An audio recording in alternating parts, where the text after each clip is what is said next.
Okay, and we are live and broadcasting, hopefully. And we will wait our customary couple minutes here while we wait for see who's on attendees joining us. So we have a bumper crop to here tonight. I think this is the biggest. We have a bumper crop. We have the biggest turnout that we've had since turkey dinner. well, and maybe that's what we're getting ready for. Yep.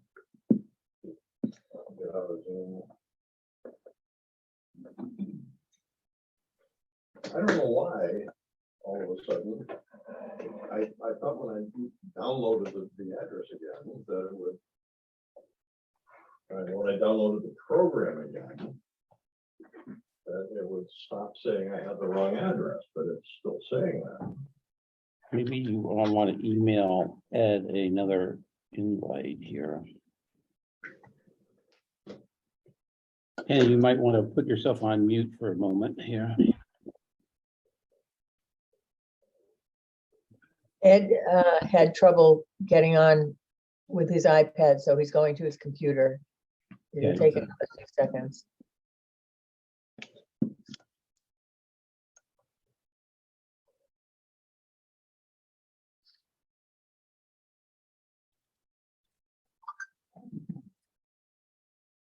Pause record.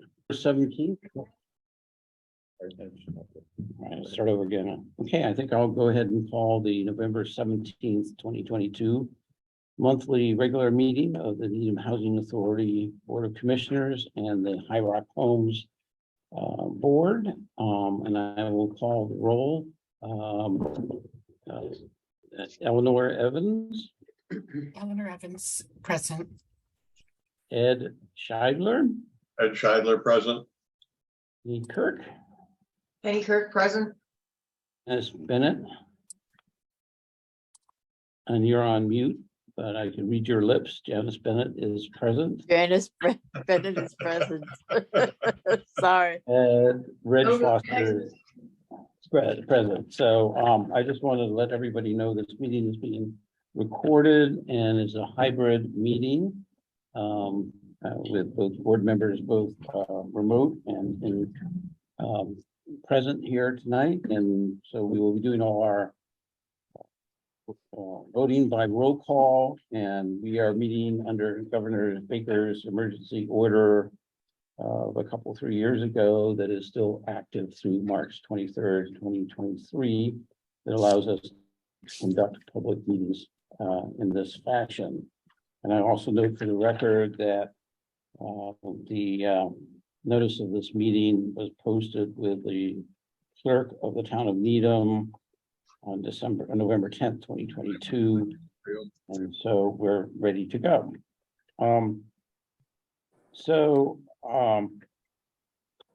I do not have any last minute announcements other than there are a couple things that came in after the notice was posted. One of them is a formula funding number 8 for that we need to vote on. I also heard from Commissioner Kirk, there's some updates on activities to raise grants. And my proposal to everybody is we'll just work that into the agenda as we go along when we get to the appropriate place here. So that then brings us to resident and community input. And I would like to call on the Brooksbridge Tenants Association. Go ahead, Sue. Okay, we just had a general meeting, a week or so ago, and it was discussed, we had 3 residents go to the Mass Union one-day convention, and they went to 2 workshops. Cindy Sabah brought information back about the federal rent calculations that they discussed there. Unfortunately, she couldn't stay for the whole thing. And Janice Bennett and Carol Briggs went to the workshop for reasonable accommodations. And unfortunately, we just didn't have enough, they didn't have time to go to like the grievance process workshop. There were quite a few workshops, so. And that was it. And that's all I have to say. Okay, great. Any other resident input tonight? I want to Sure. make a comment on that. Oh, sure, go ahead, Janice. So I actually brought back a lot of good information from Ben Stone and the speakers that were I provided. got it. I have Um, and also, it was due to the fact that Mass Union could not, get all the business. They were reworking their bylaws, and I think they were at least a half a dozen bylaws that had 12 sections to them, and they all had to be addressed. So unfortunately, the lunch was cut an hour short. I mean, they really rushed through the workshops, and everything was really pushed back. So it was, I wasn't all that happy with it, but I think I brought back as much information as I possibly could to the residents for the amount of time. And, because basically it's the board members that, and the members that, have to decide, but it was not very well put together this time around, I should say. Okay, thank you. You're absolutely right. Thanks, Janice. Ross, I think you had your hand up Yeah. by a whisker first. Go ahead. Thank you. My name is Ross Donald, resident of Chambers Street. And I just on a couple of things. Last Thursday, there was a residents meeting advertised and held here and organized by Helen Garagosian. And it was mostly about parking, as it turned out, but there was a representative from, well, he's actually, I think, an employee of AmeriCorps, but he was also here to talk about the Mass Union.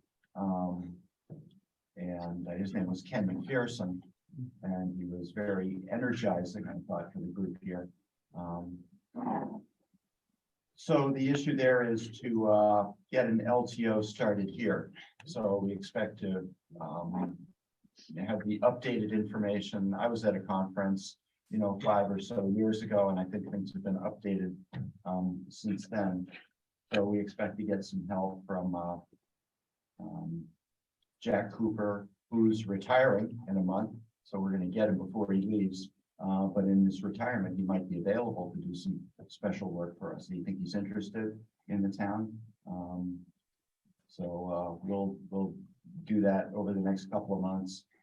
And on another matter, the town sewer and water department has been cleaning and clearing the drains and the canal that goes between the Maple Street residents and the property at the housing authority. It's mostly an easement of the property owners on Maple Street.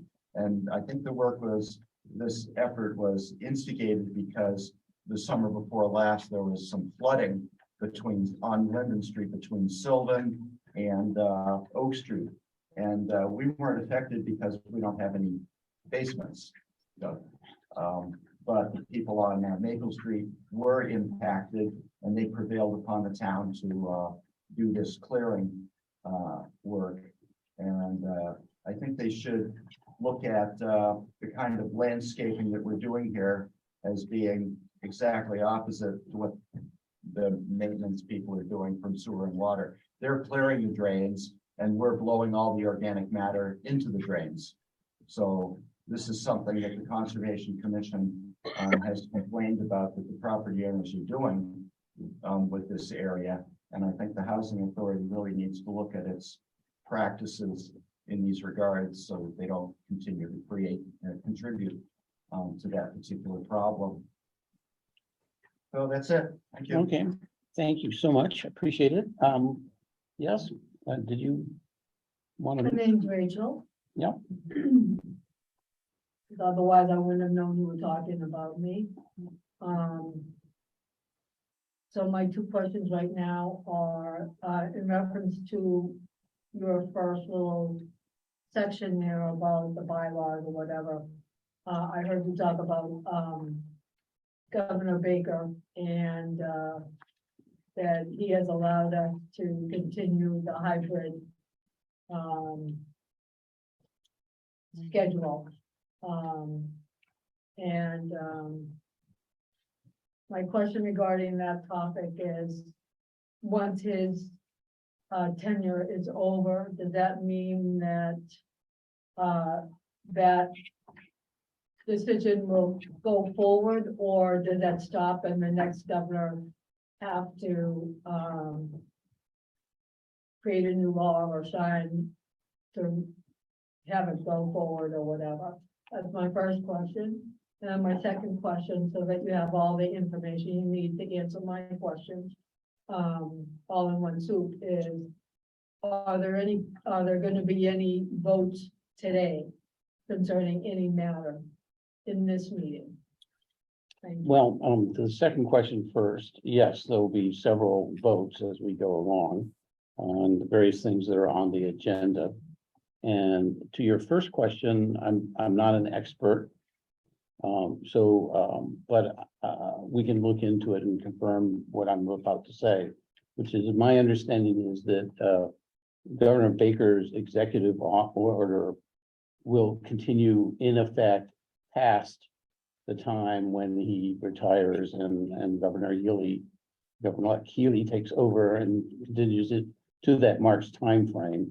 And that's really up to the new governor to decide what they're going to do from there. My guess is there will be legislation that's introduced in the general court for vote by the representatives and the senators to make some sort of permanent changes to the open meeting law. And if I had to guess, my guess is it's going to continue to allow these hybrid meetings to continue. And they may make some changes, but it's, you know, it's a lot of people have commented to me that they found them very useful, even though we don't have to worry about as much about the pandemic. Sometimes it's convenient if you're out of town or you just can't physically make it to a meeting to be able to dial in remotely. And you know, we were all dragged into the 21st century of video conferencing and video meetings. You know, because of the pandemic, but I think this is one of the things that will probably continue.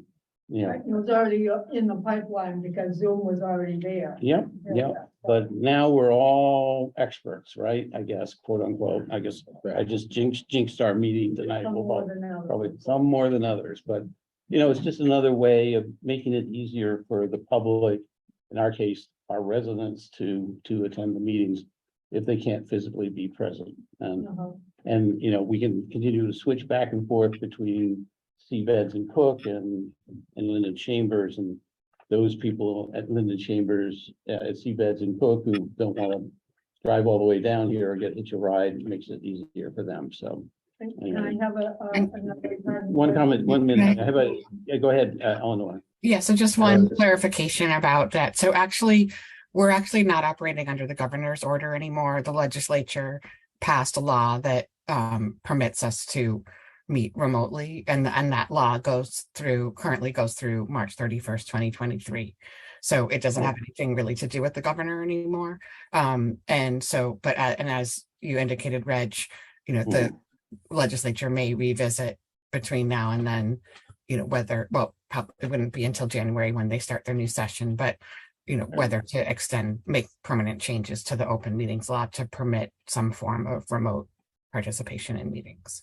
Well, thank you. I stand corrected. I did think it was the governor that extended his own order, but you know, I'm sure you know better than I. But anyway, you had one more I question. didn't hear everything she said because her voice was kind of getting muffled a little bit. She corrected me and said that it wasn't the governor who extended his own order. It was the general court, and that she did expect that January, when the new members are seated, that they'll probably tackle this whole issue and see if they're gonna make it permanent to do Okay.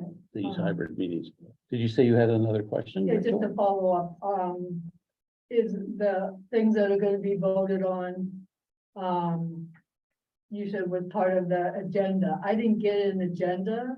It's Nothing was posted, given to us. it's not, it's posted with the town clerk's office, and afterwards, maybe Cheryl can show you how to get it. Oh, okay, super And cool. it's also posted on the bulletin boards in the community rooms and so forth. Oh, I didn't know that how it worked. Yeah. Oh, okay. So, and here's your agenda. Oh, I'm too sweet. Thank you so much. Okay, any other comment? Yes, go ahead.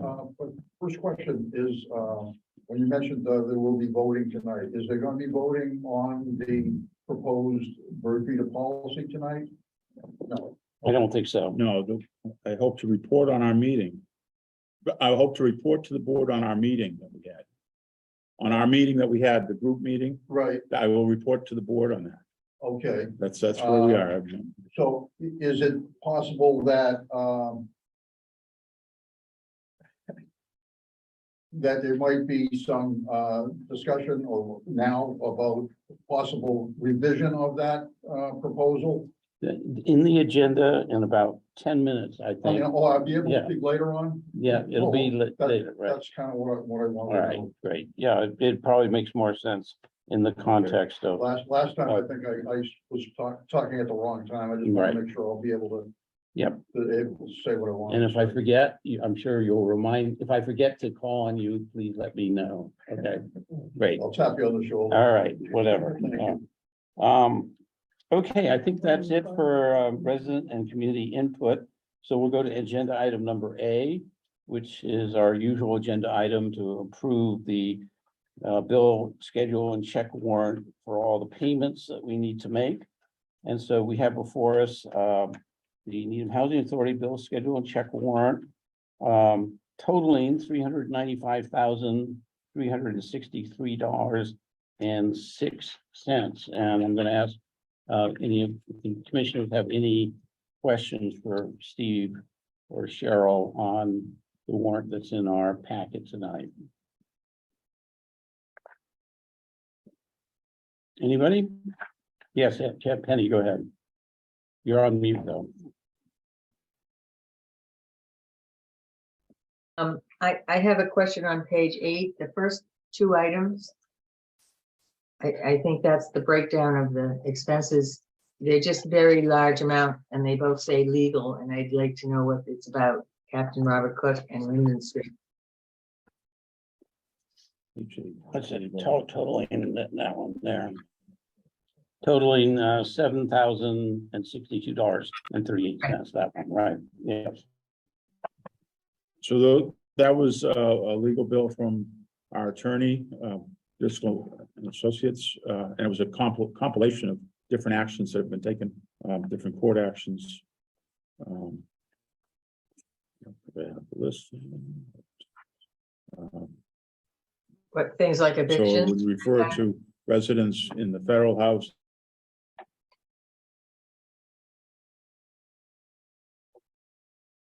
Probably a 3-month.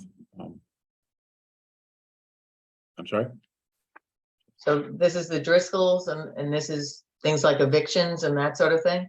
No. This is Morgan Brown and Joy. Oh, I'm sorry. Yeah, that would, I don't think that would be the. I think that, yeah, Okay, let me correct that. I'm sorry, I'm not looking at this right. Morgan Brown and Joy are the attorneys that represented the Housing Authority in the Tran matter, so. which resulted in an agreement. So I'm gonna speculate here, and Steve is gonna correct me tomorrow if I'm wrong. But if you recollect, the services fees are split between our federal properties and our state properties. The timing of this invoice Okay. appears to me the wrap up of the Tran settlement and things. And this would be the split that I would expect to see. That $7,000 bill would be split in some formula between federal and state. Okay, That's thank kinda you. like- It sounds right, and there is another, at least one other bill that came in just yesterday from them, Okay. which I'm hoping is the last one. Any other questions for Steve? Yep. On Go page ahead. 21, there's a big expense of $53,000. Is that, it says security, is that dealing with this installation of cameras? Yes, that is half, not quite half. That's a payment. Where are we? 21, did you say? She's referring Yeah. to, Page 21. so if you go, it's really the, Yeah, that's the cameras that were installed here at Linden Chambers. There is still an outstanding balance that we're holding of roughly 30,000, maybe just a little under 30,000. But that is the next to last payment, hopefully. But they haven't finished. They haven't finished the work at this point. So they've been waiting for that payment for quite a while. Okay. okay, any other questions? I'm gonna make a motion that we approve the NHA bill check warrant, totaling $395,306.06. Do I hear a second? Second. Second from Penny Kirk. Any further questions? Hearing none. That was Janice, I'm sorry. I'm sorry, it was Janet? Yes. I thought it was Penny, but Janice was on mute here. And I will call the roll. Eleanor Evans, Eleanor Evans votes yes. Ed Scheidler, Ed Scheidler votes aye. Penny Kirk, Votes yes. Dennis Bennett, yes, and Rich Foster votes yes. So we now come to the High Rock Homes LLC bill check warrant of $30,619.60. Does any commissioners have any questions on that? Hearing none, I will make the motion to approve said check warrant for $30,619.60. Do I hear a second? A second. Second by Mr. Scheidler. Any further discussion? Hearing none, I will call the roll. Eleanor Evans, Eleanor Evans votes aye. Scheidler, Ed Scheidler votes aye. Penny Kirk, Penny Kirk votes aye. Dennis Bennett, aye, and Rich Foster votes aye. That brings us to agenda item B, review and approval of the board minutes. We have the minutes of 10/20/2022. That's our regular board meeting, and the special board meeting of 10/3/2022. That's a special board meeting on the repositioning presentation, and it also had a couple of other agenda items that we piggyback in there as well.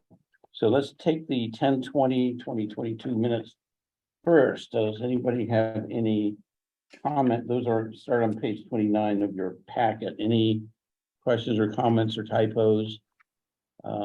Minor typos can be given to Cheryl. Go ahead, Penny. Yeah, on page 36. It's possible that I expressed myself in the wrong way, or I wasn't heard or whatever, but it says here under number 7 that Commissioner Kirk stated that it has always been her plan to continue to do the writing of grants.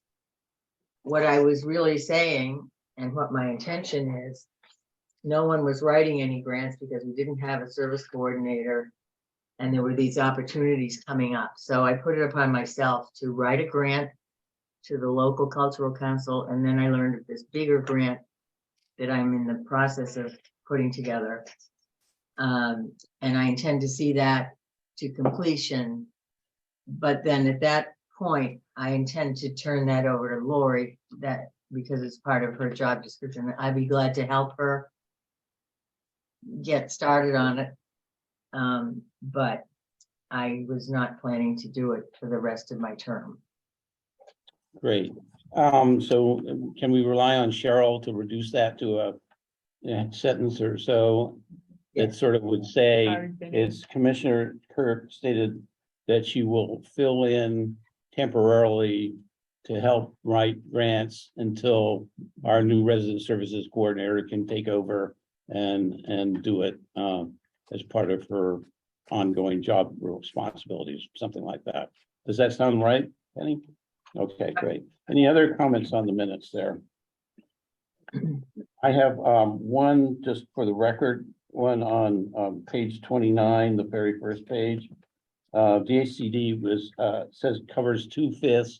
I think it was 35,000 out of the 50,000, so it's a little bit more than that, yeah. More than 2/5. Yeah, so, Yeah.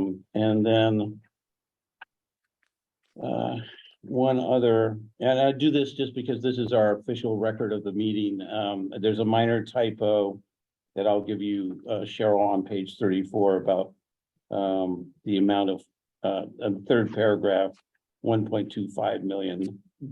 Just fix that. So Okay. with those corrections, I make a motion that we approve these. Oh, Penny, you have another one. I'm sorry, I had one other question. The, under H, new business, the acceptance of the van, do we actually have the van now? No, But why are you asking that now? Just for, we're on the minutes right now. That's part of the minutes. Oh, I see. Okay, So I just wondered, we keep talking about okay, this. great. When does it Yep. arrive? Do we expect to receive the van soon? We expect it any day. I don't have a name of who to get the actual bill of sale from. That we need for, registration purposes. So I put feelers out, but, we've had a little bit of a spat with the health department, so I don't know if that's what's holding it up or not. Okay. Any other corrections to the minutes? Hearing none, I repeat my motion to approve the minutes of October 20th, 2022. Do I hear a second? second, Second from Janice Bennett. Any further discussion? Hearing none, I will call the roll yet again. Eleanor Evans, Eleanor Evans votes aye. Ed Scheidler, Ed Scheidler votes aye. Lee Kirk, Penny Kirk votes aye. Janice Bennett, Janice Bennett votes aye. and Reg Foster votes aye. So the minutes as amended in our discussion just now are approved. We come to the minutes of the 10/3/2022 special board meeting, which has the mostly the CHA presentation. But I just wanted to point out that it also has something that's important for the record, which is a approval of the kitchen upgrade to Matthew's house that we kind of piggybacked on that meeting. And also the even more important contract extension of the executive director for the next interim executive director for the next 6 months that I didn't want us to lose sight of, that was approved during this meeting here. So does anybody have any other comments with respect to this this set of minutes or corrections?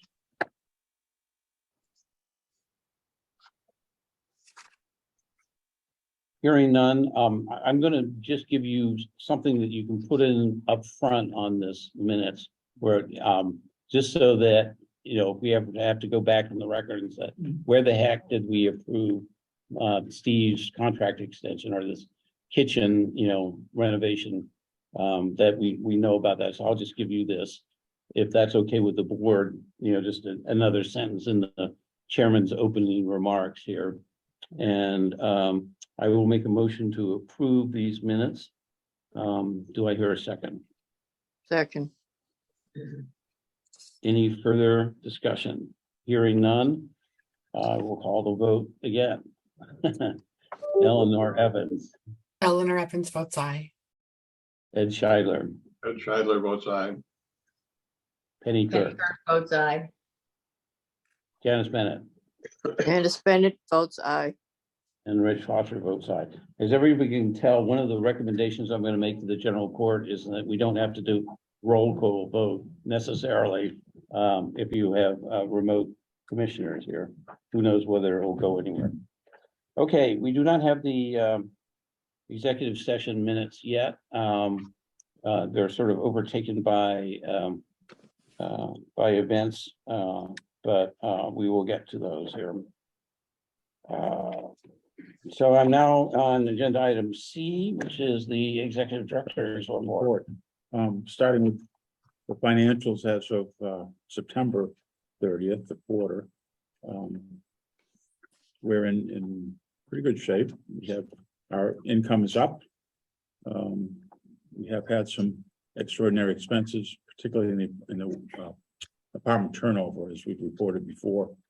We've turned over, it'll be about 42 units in a year, which is about 15% of our inventory, I was told today.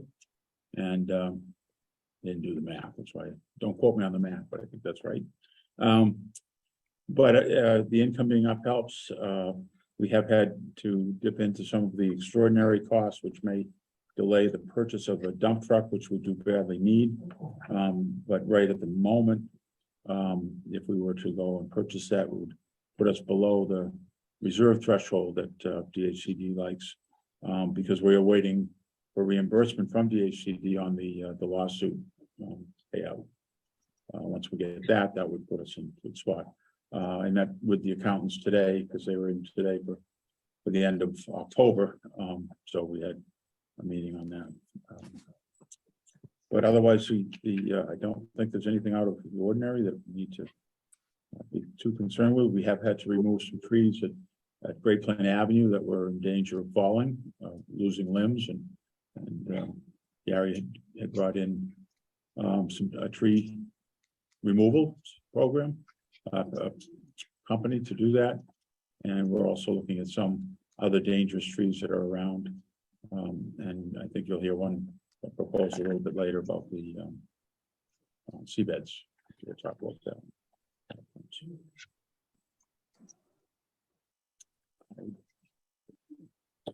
I'm ready to put out a request for proposals for accounting services. And that would, it's not with the idea of having to change, but right now, Melanie and Shaw don't incorporate High Rock Homes into their accounting supervision, and we'd like to do that. And the federal accounting has not been procured in a number of years, and HUD wants to see that done on a more regular basis before you just roll over contracts. So that will be going out. But I would just perhaps check with the board for consensus or not on the High Rock Homes. My proposal that I've written to date says that they would do the reconciliation with on a quarterly basis for High Rock Homes because of the size of that budget and then that report. I thought it might be easier just to run a quarterly basis and might save us a little bit on ongoing fees. If anybody has a problem, we could certainly put it out the other way. Have it written both ways, so it's not. It was just something that. Does any of the other board members have a thought on what Steve is proposing? Just by way of context for the audience here, the typical warrant for High Rock Homes is in the range of $15,000 to $20,000 per month, relative to the Needham Housing Authority check warrant, which tends to be $200,000 or $300,000 or $400,000 a month. So it's less than 10%. And if that you're saying that it's sort of more efficient to get a quarterly financial report rather than requiring a monthly report. Right, the monthly report is very incrementally small. But we would still be approving checks monthly, I would imagine, or, The check one, yeah. Any comments or questions, thoughts from anybody? Are you asking us? No, this is all the commissioners meeting that we're doing right. We I see have them- a question. Yes, go ahead, Janice. Yeah, so we would get something every 3 months. Is that what you're saying, Steve? Because you're trying to condense it because there's really not enough information in one particular report to get to gauge the exact amount of the probably the particular item on that particular agenda. Yeah, it's a very small, this is High Rock Homes only. obviously, the housing authority wouldn't get every month. But the High Rock Homes should be it's very small. I mean, if there was anything that happened on a larger level, we'd report that out. But, just to have them come in and do a monthly bookkeeping on it just would be, Okay, so that's just for the High Rock Homes LLC. for High Yeah. Rock Homes, yeah. Yeah, that stands to reason. Okay, I think the sense of the board is to support quarterly financial reporting for High Rock Homes. Okay. And then next.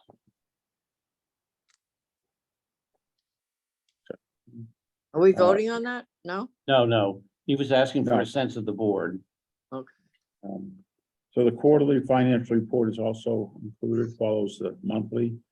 And the monthly was the end of the quarter, so the numbers will look very much the same. They're just a little bit different reports that go into the state. I don't know if you have any questions on those. I don't believe we received those before.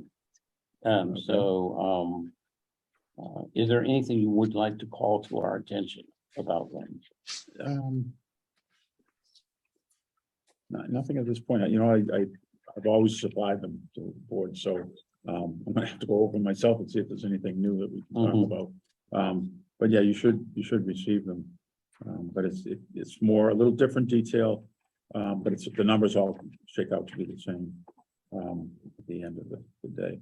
It has a few more numbers than you would see monthly, perhaps with fixed assets and the equity and stuff, but it's just that it's a quarterly report that goes to the state. Federal government doesn't get the quarterlies, the state does. Okay. Next up is the monthly management report.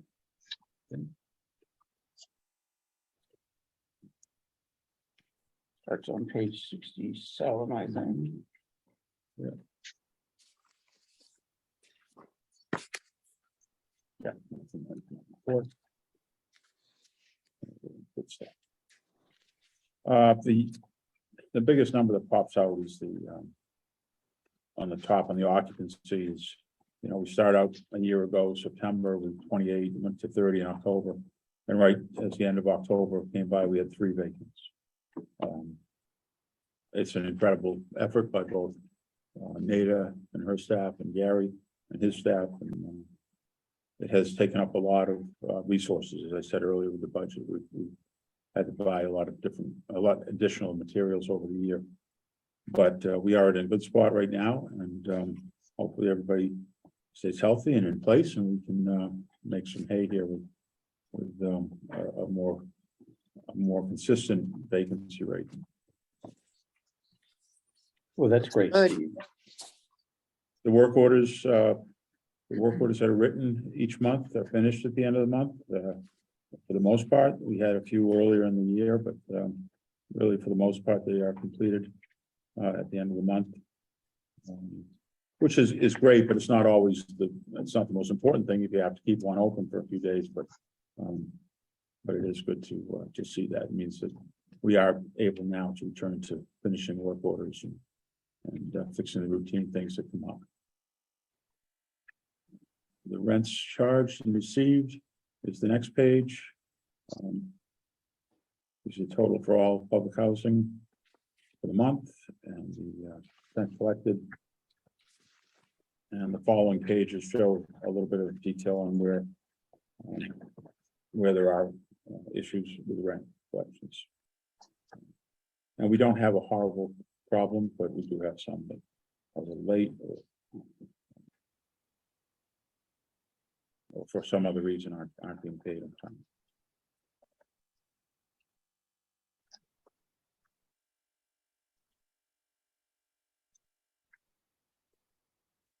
Any questions on?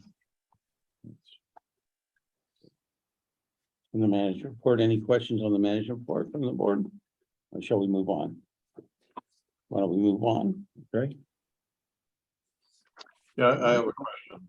Yes, go ahead, Ed. On page 69, the High Rock Estates total balance is overdue 90+ days of $7,200. is there a particular that I see two residents? Were they allowed to get behind and then we determined that they were uncollectible, or one for 3,900 and one for 3,000? This one and that one here.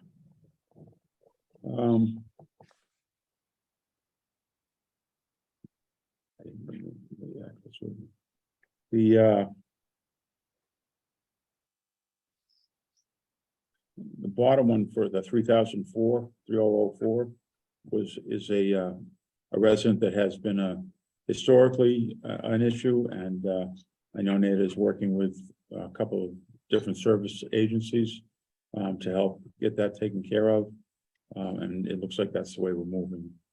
That someone will help that person out and keep the family in place. The top one has a little bit larger rent, so we're I'm going to have to run that by, I don't know if Nate is with us.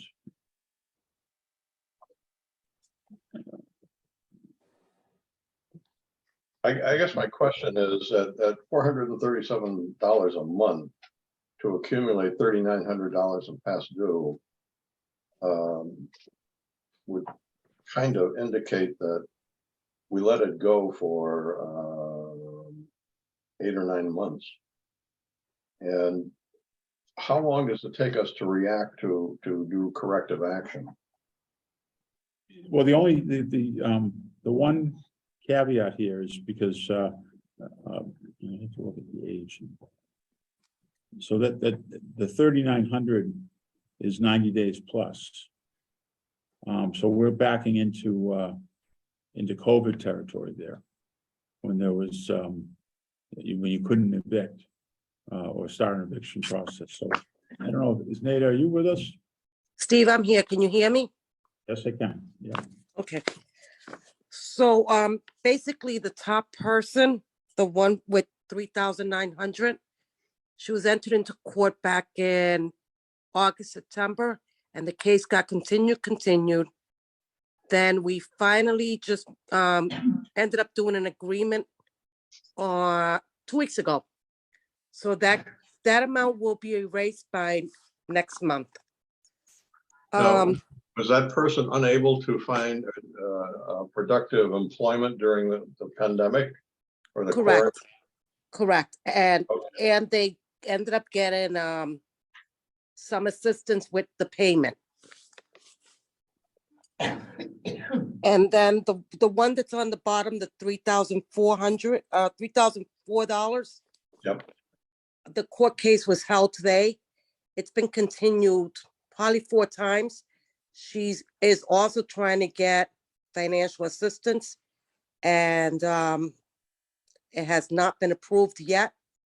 So the case is continued until that gets approved. Okay. This is a question. Please don't assume this is a challenge. But if somebody's unemployed, to the best of my knowledge, we're supposed to reduce their rent to 0. That is correct. That is correct. Neither one of them were unemployed.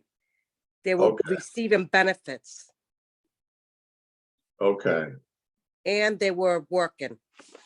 So did we not adjust their rent correctly to their income? It had nothing to do with their income.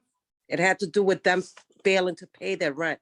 Their income is, they are still working and they are still receiving benefits as well. Okay. Thank you. You're welcome. Thank you, Nathan. Okay, great. Thank you, Native.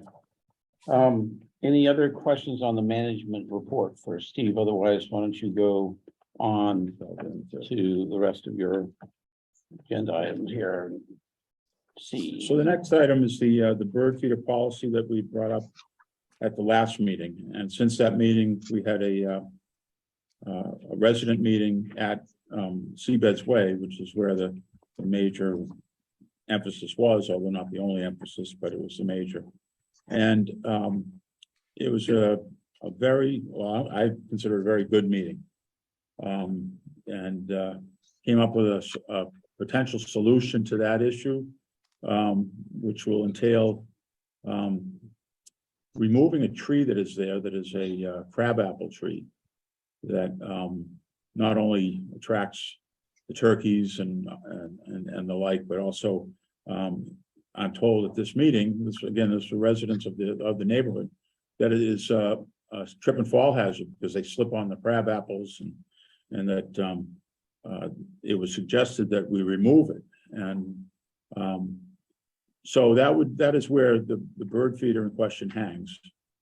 So we came up with a compromise, and I'm hoping that the chair will allow Lou to respond, that we would put a hook up there so that we would, for the winter, we would have bird feeder, and that over the winter, we will have someone design a cutout opposite the driveway, opposite the opposite side of the driveway, some type of little sitting area where we could then install a bird hooks and have that for the future.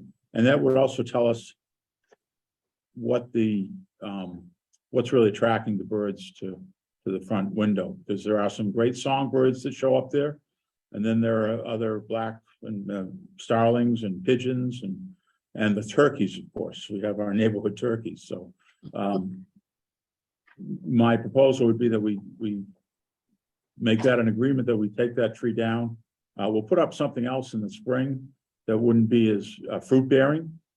Might actually have some flowering in the spring, because apple trees look great in the spring, but then I guess the maintenance the rest of the year, or the danger that they provide to neighbors, has been a bone of contention there. If I may? Yep. Lou, does that synopsis? I didn't hear the end of what you just said. I just said that the apple tree has been, it looks great in the spring, but over the course of the summer and fall, it becomes more of a problem. Well, it starts to become a problem in August, late August, and September. Even now, in November, the crab apples now are rotting up there, and they fall down on the ground, and that's when the wind spreads them all around there. They're almost gone at this point. Probably by the end of December, the tree will have nothing on it. So I don't know if there's any rush on taking the tree down at that point, until maybe the apples don't even appear until probably the beginning of August. There's nothing there, just leaves, and we have buds. So they don't even start growing until early August, and then they're usually ripe by mid-September. And then it takes, a couple of months for them to actually rot and then start to fall. So do you have any other comments on the proposed solution Yes. that was I would come like up to, with the meeting here? If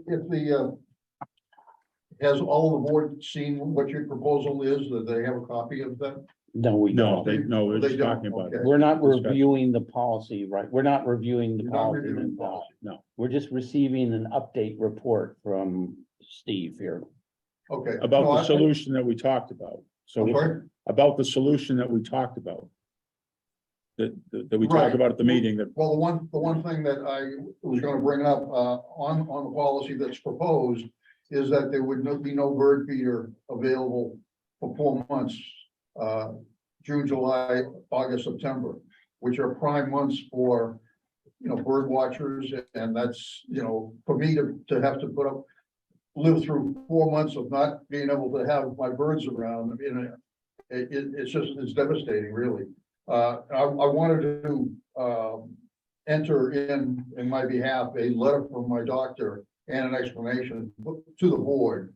Steve, I think, has already seen it, but could I give that to you? Sure, but we don't have the policy. Go ahead and bring the letter, but we don't have the policy in front of us. so, Okay, I thought yeah. that you did. Yeah, Okay, thank you. Sorry about that. Okay, I just didn't know if you were gonna make revisions. I was just gonna suggest that I was. maybe we not do that 4-month period. It's really hard to. the time to maybe talk. I also have I just spent $70 on a new feeder a couple of weeks ago, and it's only small birds will get on there now. So you don't see the crows or even the blue jays. The pigeons are minimal. So, Blue, we don't have the policy in front of us, so Okay. we don't know what you're referring to here, so. But, you know, at some point, maybe At the some point, next we'll- meeting. yeah, we'll have a meeting, another resident meeting, but this meeting that we had was a very good meeting with residents. All the residents came down, even those who were arguing with each other. Yeah, no, Came up with this particular solution for this particular place right now. So that's not a policy. Let's fix what's there right now. yeah, The policy will take more time, more input. I'm not, Okay. not gonna surprise you with it. Good. Okay, we're not gonna come to the board without talking to the residents again. Okay.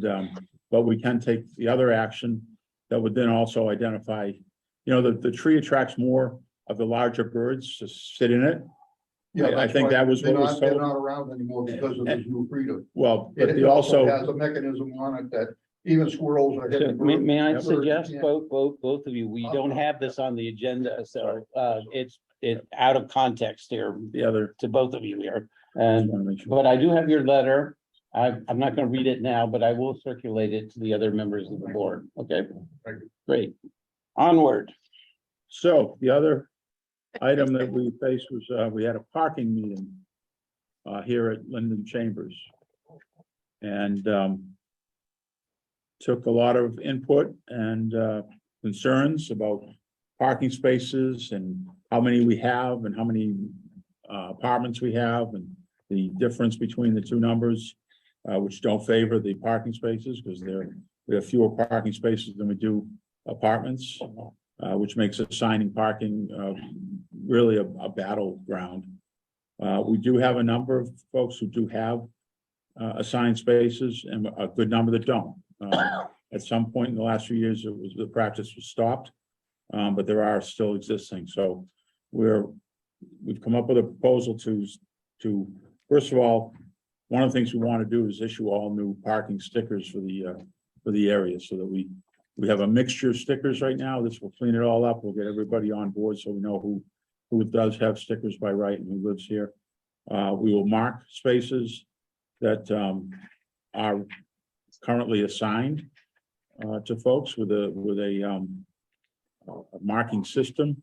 We're not putting names on, and the plan is not to put numbers on, but to put markings on that and put a sign up that says what markings mean, what it means to folks.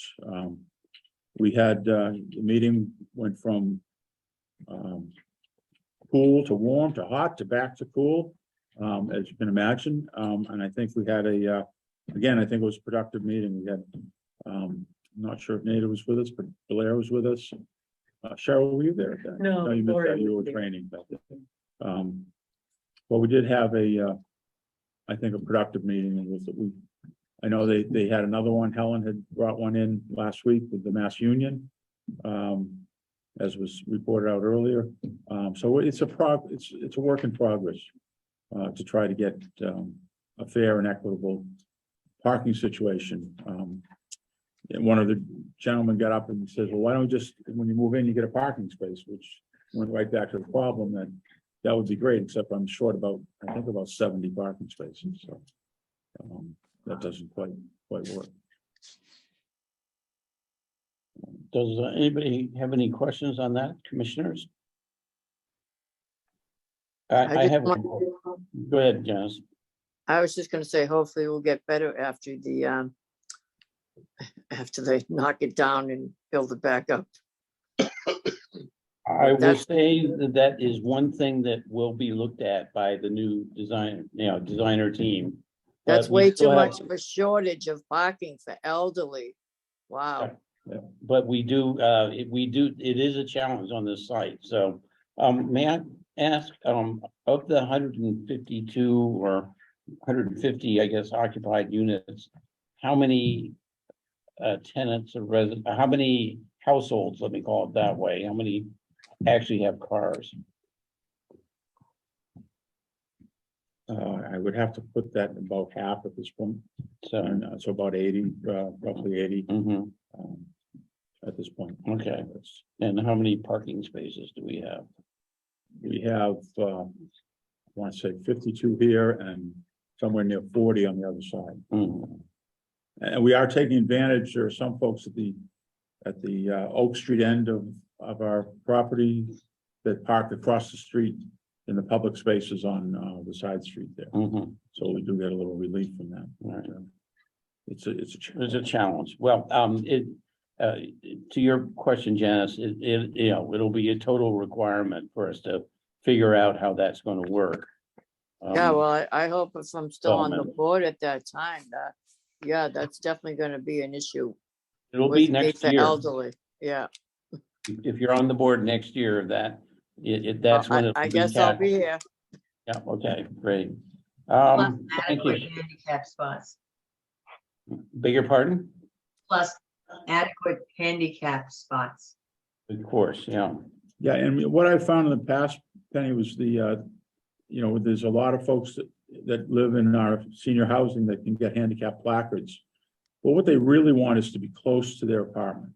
Right. It's not even that they need the handicap extra space, but they want to be close. And I have a development in Norwood, 152 units, exact number.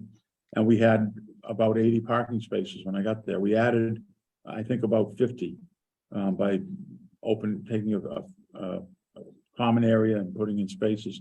And all those requests went away. Because then what happens is you get into people with placards fighting over spaces. But once you have spaces near apartments, that dynamic kind of goes away, which is much better for the office. We're not really parking police, so it's frustrating. Challenging. Work in progress, bank issues. Bank issues, we're gonna have to get signatures from everybody so that we can install them into our system. But I'm also waiting to hear back from the Needham Bank on their revised proposal on providing services for us.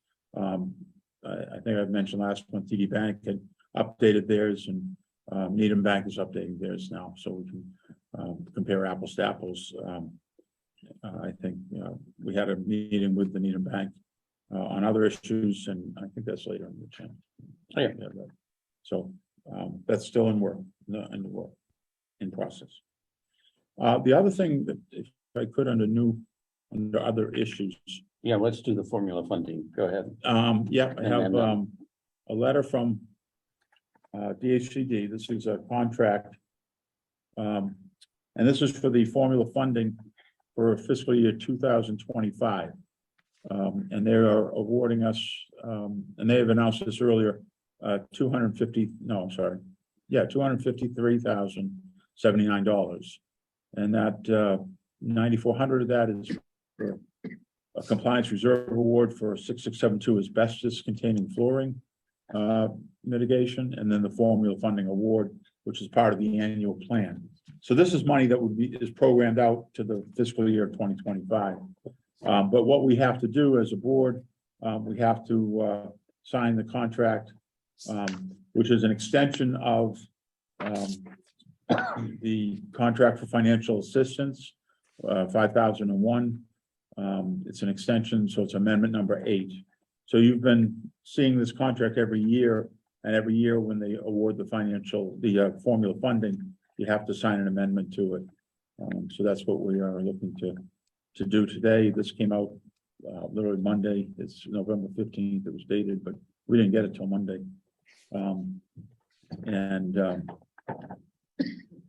We'd like to, it's kind of a pro forma, because again, they told us this amount last spring. They would have told you what it was going to be. This is just the contract so they can put under the state paperwork, if you will. Does any commissioners have any questions for Steve on this? We're gonna go. Here, I will just make the comment that, again, I don't have the good enough memory or a good enough documentation system going back years, but this additional 253,000 for our formula funding for fiscal 25, how does that compare to 24, 23, 22? It strikes me as about the same. It is about the same. It's about the same. I So think there's it's- been no increase, No, the trend of increasing. There were other amendments where there were one-time adjustments. But in terms of the annual amount, it's probably less than $10,000 difference. and yet, construction costs and Yeah. supplies costs and, materials costs and everything have been going up 10% a year during this period of, last 5 years is my impression. Yeah. And maybe 20% in the last year. Probably. So, This number though is tied to to a bond bill. right, oh, no, I That was already been understand that, issued, but so that's why. it's not adjusting for It's not adjusting for inflation, inflation, right. yeah. So, $250,000 obviously is a lot better than no dollars, but it's a lot less than the buying power of the fiscal year 2022 that we're just finishing up. Right. Yeah. Okay. Okay, I will entertain a motion from a commissioner to approve amendment number 8 to our contract for financial assistance in the amount of $253,079. So moved. Eleanor moves that, and Could you also just yes, recognize in the motion if you could to authorize. authorize me to sign it? This is me, you only, Yeah, or it's you a and me? DocuSign, Okay, so I have to. and to authorize the executive director to sign it, if that's okay, Eleanor. So that's Yes. moved. And do I hear a second from another commissioner? Second. Second from Janice Bennett. Hearing no further discussion, I will call the roll. Eleanor Evans Eleanor Evans votes aye. and Ed Scheidler, Scheidler votes aye. Penny Kirk, And Kirk votes aye. and Janice Bennett, Janice Bennett votes aye. and Reg Foster votes aye, approved. Okay, anything else, on the executive director's report? We come to D, quarterly report of the resident services coordinator. I assume that's just a placeholder because we got the quarterly report last month. Yeah, so it's a placeholder, but I just wanted to mention a couple of things, because Go ahead. if I could, Laurie's been just going full force here. First of all, if people are concerned, Thanksgiving, Springwell's having an event here in the London Chambers Community Room on Monday. And the Needham Community Council is having an event, and the Council on Aging. So we didn't do a lot for Thanksgiving because things were already being done. For Christmas, though, a couple of things. One is in conjunction with the High Rock School. So it's titled Santa for a Senior or something like that. And what it is we have invited our senior, our elders to fill out a form that would request a Christmas gift in $20 to $30 range. And working with High Rock School and Stephen Miller there, these are we're all sixth grade teachers, a teacher who would come to us. They're going to organize the students there to create ornaments. So the list will go on to ornaments. So each ornament would have a senior's first name and what they requested. And Laurie has arranged for various merchants and banks and real estate offices to accept some of those ornaments on trees that they have or hang up on some type of holiday decoration. And then people could take those ornaments and buy the gift and return it there. Or if they wanted to make a cash donation, we've also set up a Venmo cash availability so that they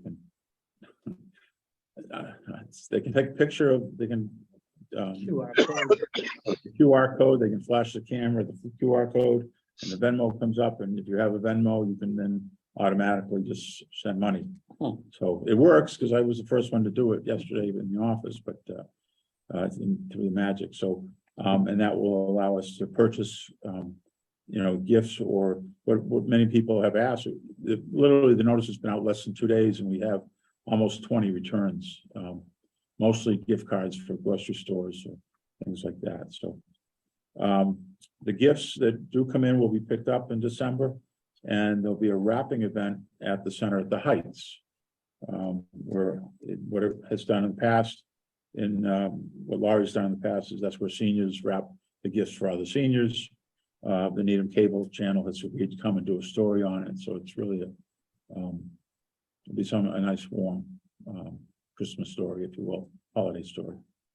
And so that's going on now.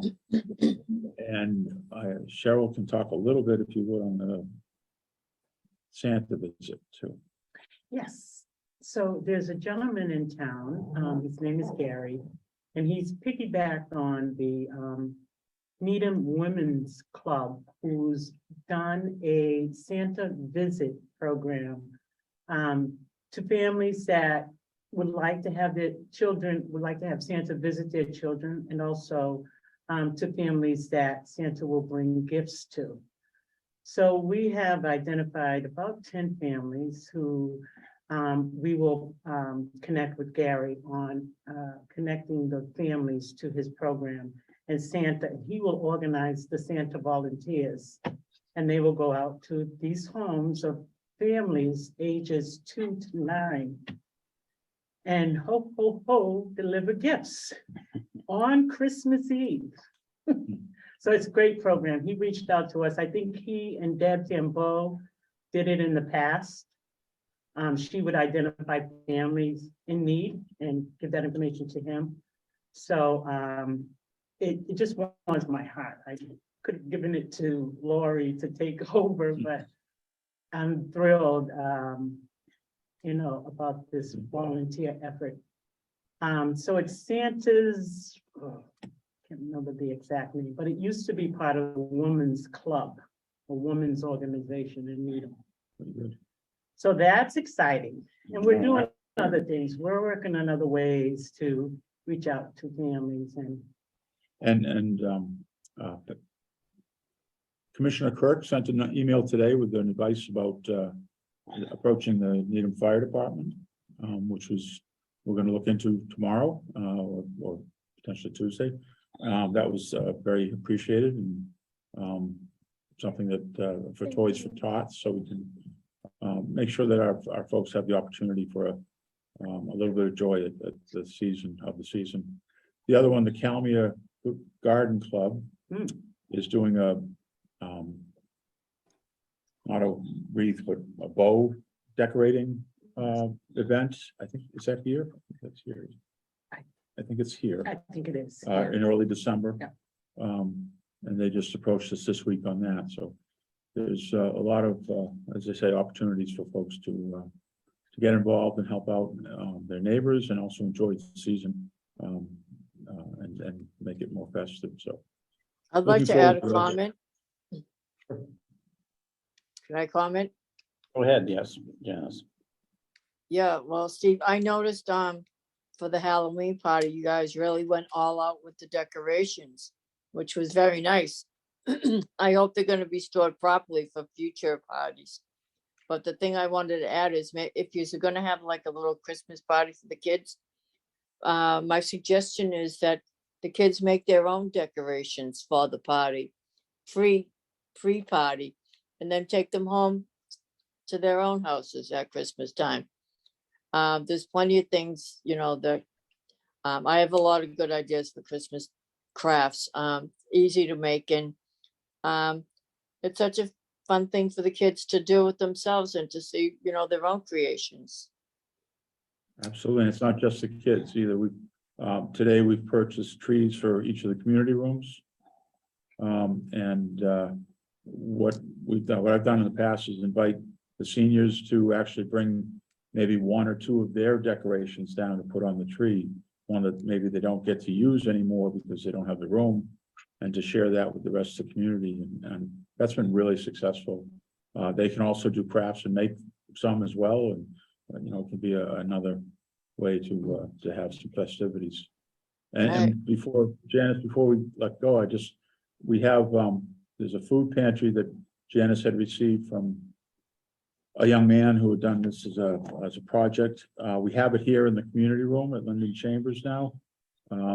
Nice. And I think, talking to Gary today, he brought up the point that maybe we should keep it indoors for now, because of the weather, because of freezing.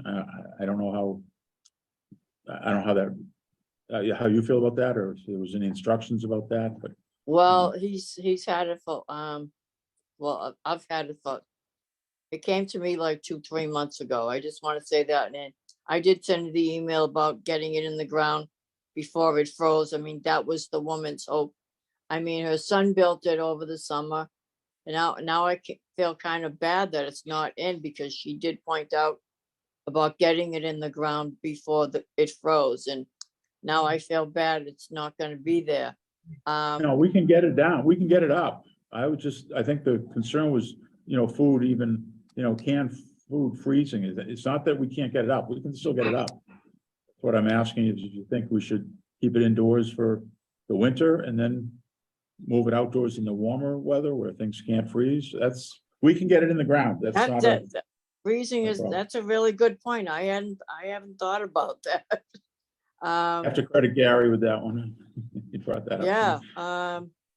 I mean, I know they have one down at Lawando's. I don't know how that's doing, but that's a very good point. And Katerina may not have even thought about that, but if you could send me an email to that, I just would like something, to back up my story that I can give to her. I mean, you saw it. It's beautiful, right? Yeah, we have, it's right in front of me. I So can let see it me here, yeah. suggest you two take this offline and we keep moving the meeting along the agenda here. Okay. But that all sounds Okay. great. It sounds Okay. wonderful. Oh, done. Anything else on resident No, that's services? all. Okay. We come to the search committee report and Janice Bennett and the search committee. How are we doing with the search committee for the new executive director? Okay. Well, we've had 6 resumes distributed to the entire committee. We did meet on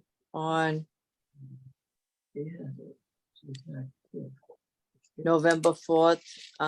We went over all the resumes. It was decided to bring 4 of them forward for an interview. And that's good.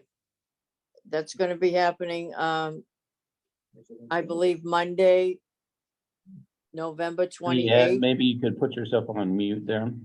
Yeah. Go ahead, Janice. Okay, sorry for the interruption.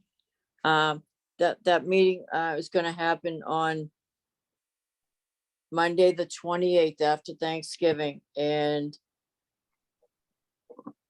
the time and place has not, well, the time and place has not been determined. Steve, did you get my late email today? Maybe not. I saw that late. I haven't been able to do anything on it. I will Yeah, tomorrow. so I don't know this, I'm assuming there isn't any scheduled things at Seabeds on a Monday because Laurie is not there, but I wasn't sure about the CAT if they may hold programming, and it got too late to call, but I was hoping to give reasonable accommodations to a certain committee member with hearing aids that the Cooksbridge arced ceilings have created an echo for his hearing aids. So, Yeah, we should be able I to- was looking for another venue because I think the office is too small. And I also wanted to know about whether we're all going to be able to ask questions or not, or do we have to submit them to Rick since he hasn't been available because, he had He's back around. We can check with him, but I know in the past, he's always allowed the board members to actually, the committee members to ask questions. Okay, good. So, I wanted to make sure every commissioner had at least 5 questions, so there's no overlap. And, do we have to submit them to Mr. Lecco, or can we just do it? And are we all gonna meet in one spot, or is it gonna be total Zoom? To my knowledge, there's only one Zoom candidate. I think that's what I read in the last. In the schedule. I thought they were all gonna, no, he said it was gonna be Zoom, by Zoom. I'll confirm that. We can confirm that tomorrow with him. Yeah, okay, so yeah, we'll have to get with that. So yeah, that's the base of it. The rest is to be determined, but maybe we may be able to bring something to the board for December, who knows? It's still in the works. Great. Well, that's a great update report. You said commissioners earlier, but I think you meant search committee members are doing the interviewing. Is that right? Yep, I stand corrected. No, I'm just making sure there's no misunderstanding here. Yeah, the committee members. The committee And then members. I recollect from last time that DHCD has some requirements for how the interviews are conducted that Rick knows about, and he will be making sure that we'll Yeah, be he's following. gonna be doing the comparison. I figured I'd leave the deets out for right now because we want to get our time and date and everything down. And I was gonna present another update to you, Rich, before everything is said and done. Right. Yeah, I don't remember what those are. I'm just, it's been 2 or 3 years, but the other, I know, there was also something that DHCD wants to make sure that, not exactly, but approximately that all candidates are asked sort of the same questions. You don't, I'm just going to use a ridiculous example, but you don't, ask all the candidates about their financial management background experience for housing authorities, but forget to do it with one. You need to sort of make sure you get everybody gets a sort of approximately even chance to answer questions here. So, okay, well, great. Thanks Yeah, for I the guess update. there's a score. I guess there's a score sheet that's in play. Right. So everyone will have their checks. Reg, I just didn't want to get into how the process goes. But yeah, Sure. there is a process. But yeah, I guess I wouldn't ask on behalf of the other commissioners that are not involved. How do we feel about these 4 candidates? Do we have some good, at least on paper, good-looking candidates? And I don't mean that from an appearance point of view, but from a competency point of view. they haven't seen them. They haven't seen the resumes? No, they have seen the resumes. No, I'm saying, do we have good candidates as far as we can tell so far? 4 good We have candidates. a couple.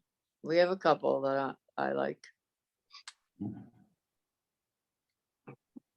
Ed, you're on the committee too. Do you have anything you want to weigh in? We have 4 candidates. They're all qualified. We need to interview them to determine, it's my understanding, the procedure is that we decide on 2 candidates to be presented to the board. Okay. Recommendations from the committee. That's right. Okay. So I think we're in a position to move forward. Certainly, I am hoping that Rich Lico will coordinate it because he's done it before. Yep. But there seems to be adequate direction from DHCD on how we should progress. Good. Great. Okay, Eleanor, do you have any questions? Nope. Okay. Well, let's keep our fingers crossed here. I guess we're ready for agenda item F. status updates, external initiatives, housing plan working group.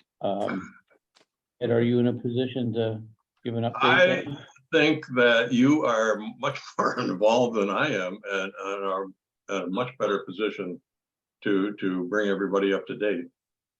Okay, sure. As Ed knows, there was a public, we announced this last month. There was a public community meeting last night of the Housing Plan Working Group in Powers Hall.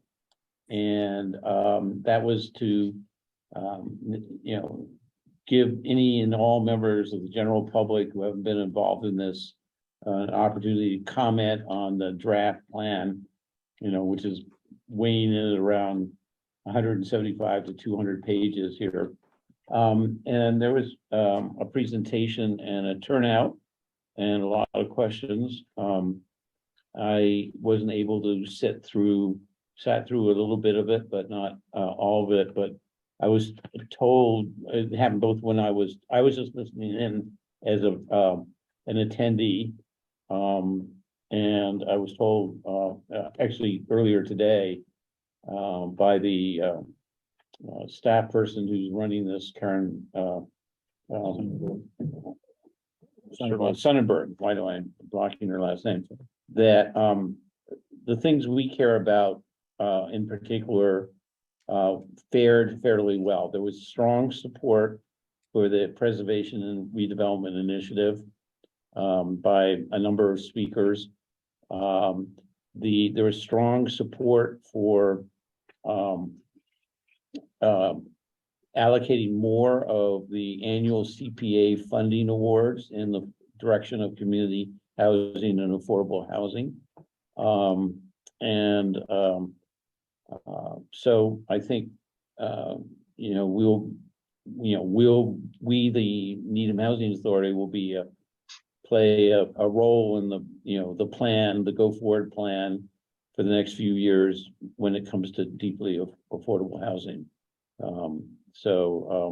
What we're trying to do makes sense, and not only to the committee, but also to the various members of the public that commented last night.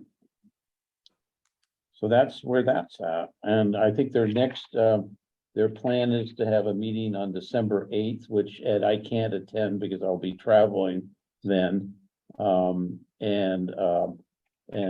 Karen Sonnenberg is trying to take all these verbal comments yesterday, all the written comments that have been received in the last 3 or 4 weeks, and try to craft that into a near final draft of the plan for presentation on December 8th.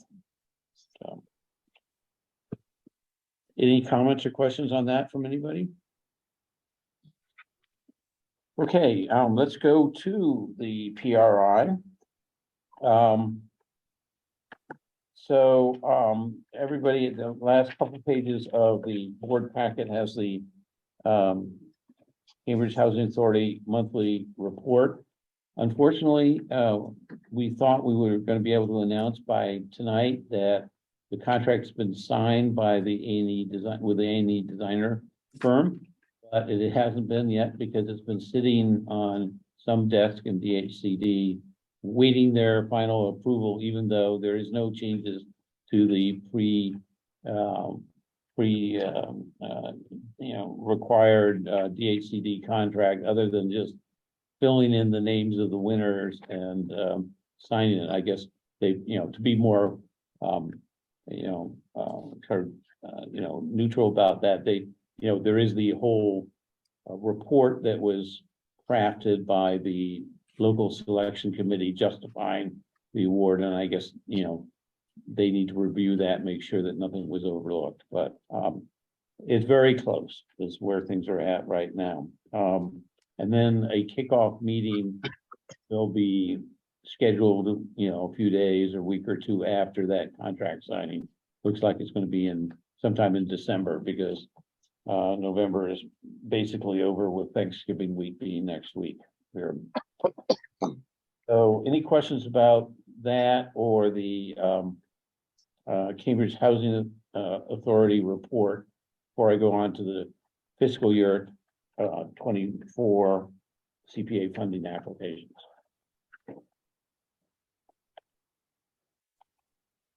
Okay, so in your board packet tonight are the two funding applications, one of which we sent out a copy when we decided, earlier this afternoon. Hopefully you got it in email.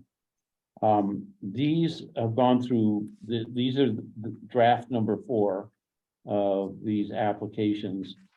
And as a result of a fair amount of work with Steve and Cheryl and the Cambridge Housing Authority's team in kind of distilling out what looks like what's going to be happening over the next 12 to 24 months and crafting them into these two funding applications. And I'm going to take them just at one at a time for discussion. And at the end, I'm going to ask the board if we are ready to do that, to approve the submission of these applications to the CPC with any amendments or corrections or tweaks or whatever that we come up with tonight's discussion. So I'll start with the Seabeds Cook one. And I think it pretty much speaks for itself.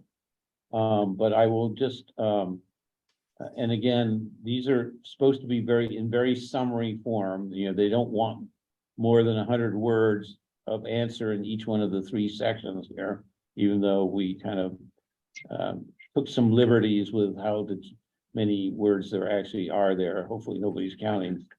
The Seabeds and Cook one basically says, is premised on the fact that we'll be making a decision to go forward with the repositioning, and that we will be needing to hire an A&E designer services firm to implement all the repairs and so forth, to design them, all the repairs and preservation activities that are in the documents that we reviewed on the October 3rd meeting.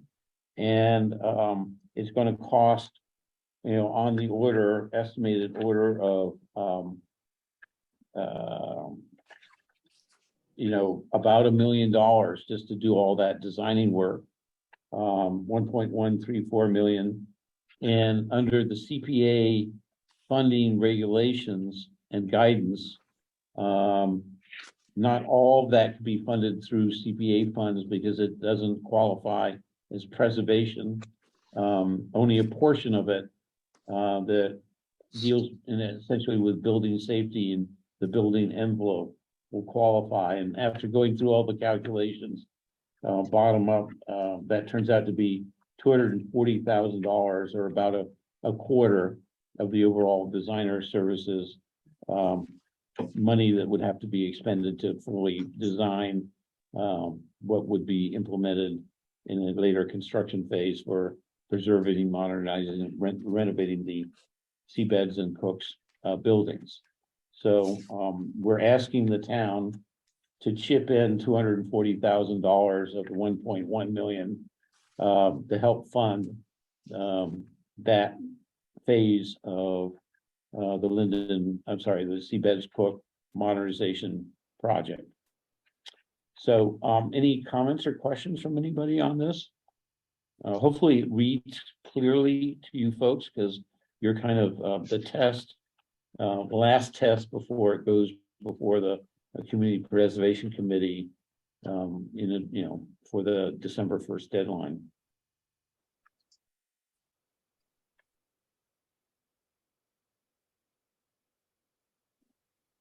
Any thoughts?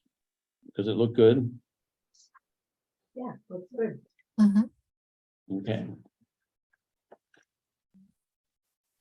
Okay, I'm going to go to the other one, which is for Linden Chambers redevelopment. And as you all know, we're grateful that the town awarded 1.386 million for the A&E Designer Services work is, I just spoke of, that we're trying to sign the contract and launch for the next 12 to 15 months here. That amount of money from the town is about half of what it's been predicted. It's in the contract that's being signed. And the other half for completing the schematic design is coming from the $1.25 million that that Representative Garlick was so great to get for us from the ARPA bill as an earmark. But that's only for designer services phase 1. And the contract has a further $800,000 phase 2 of the design that is not yet funded. And there are other costs that are not yet funded that are described in this application, again, in very summary form. And basically, we rounded that up to $1 million of additional CPA funding from the town of Needham. And this is going to allow us, if and when we have an approved overall schematic design for redeveloping Linden and Chambers Street. So that's all 152 units on all of the 8.4 acres. Another thing that will be defined is a construction phase 1, which would be a portion of the overall project. And it's phase 1 because we see no path whatsoever to be able to get the money to reconstruct or redevelop the entire property all in one big project, nor, in addition, there are a lot of disadvantages of trying to do a huge project like that, but there just isn't the money to fund it, just for starters. But we do see our way forward to getting the funding for a phase 1, which would probably involve taking some of the maybe 8 of the low-rise, single-story Linden Street buildings. Each one has 4 units, so that would be 32 units. And take that portion of the property, it's the north part of the property, and just redevelop that part into maybe 50 or 60 units that are, just by going up 1 story from 32, you can go up to 64 units in the same footprint. Of course, it would look completely differently, but just conceptually, you can see how that would work. That's going to be worked out by the entire, by the A&E Designer Services team, in partnership with not only ourselves, the staff and the board, but more importantly with the residents and the neighbors and the school and the planning board and the planning department. All of that has to be brought together and get some sort of consensus of approval as to that phase 1 design, as well as the overall redevelopment approach. So the $1 million would, once that approval has been reached this time next year, would be able to fund doing what they call the construction documents phase for phase 1 of the construction. And that is basically the actual blueprints, the big plans that you put out for bid to contractors and subcontractors and receive bids to actually do the project. So that's what this is for. And the other thing to draw to your attention is, you look at item number 8 on the first page, the overall cost of the project, is now looking like, this is phase 1 of the project, not the whole redevelopment, is $37,400,000. If you can, kind of catch your breath on that particular number, is huge. That's up from $30 million a year ago, and reflects the, very dramatically, rapidly escalating construction prices that we've been seeing for the last couple of years. So, every year that we delay this is going to be, a challenge. because construction costs, not just for us, but for everybody in the country, have been really skyrocketing in the last few years here. So we're going to have to raise more money, to actually do the project here. Which again, we have a preliminary strategy to do, and that's one of the other things that's going to be done in the next 12 months, nailed on that funding. So any comments or questions or thoughts? Yeah, Ed, go ahead. Is the cost of adding a third story to the project, is that prohibitive because of the cost of adding elevators? No, there will be elevators. All these buildings are likely to be at least two-story buildings in the redevelopment, throughout. And all two-story buildings will have elevators. Okay. Is there any reason why we can't consider three-story buildings? There is no theoretical reason not to consider it.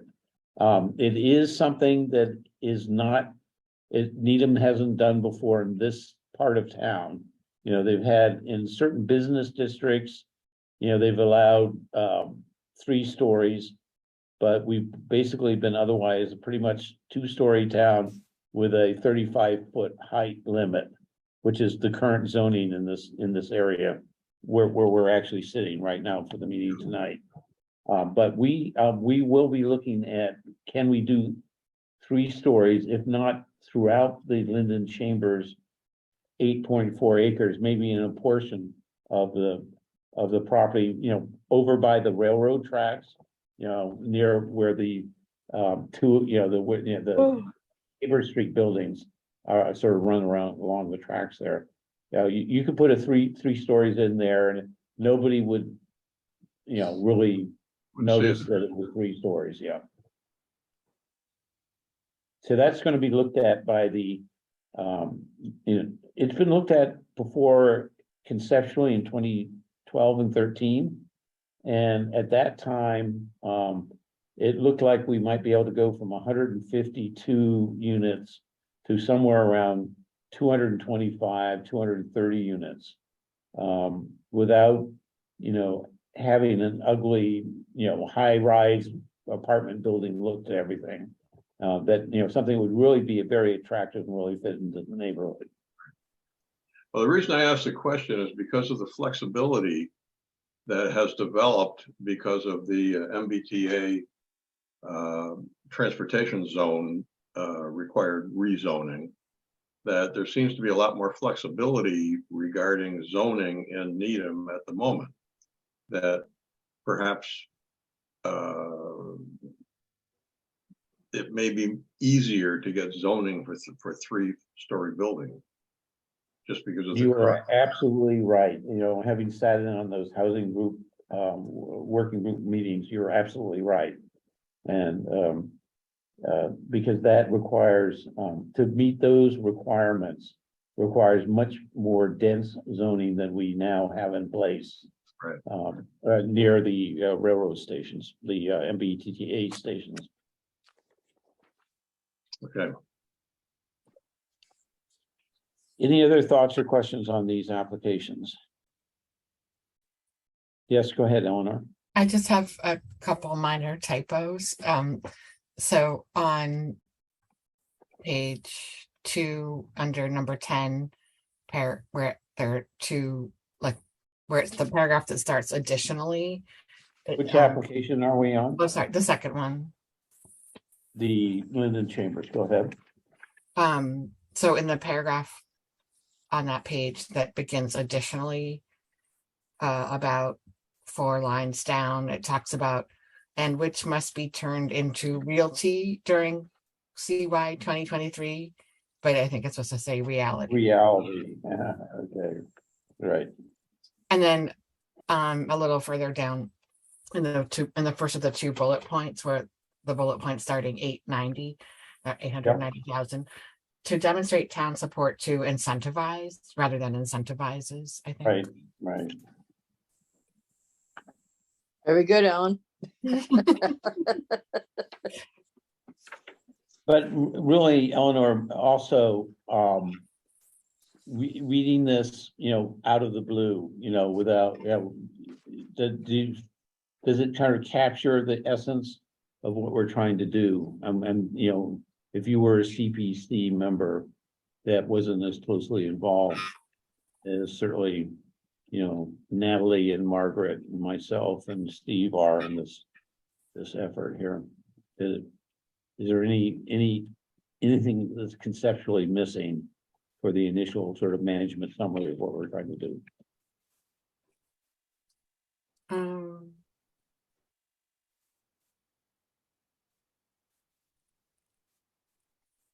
I get it. It seems good. It's okay if there isn't, but it's really hard to try to squeeze everything into 100 words or less. Let's put it that way. I mean, I guess on this application under those bullets, the 890,000 and the 110,000.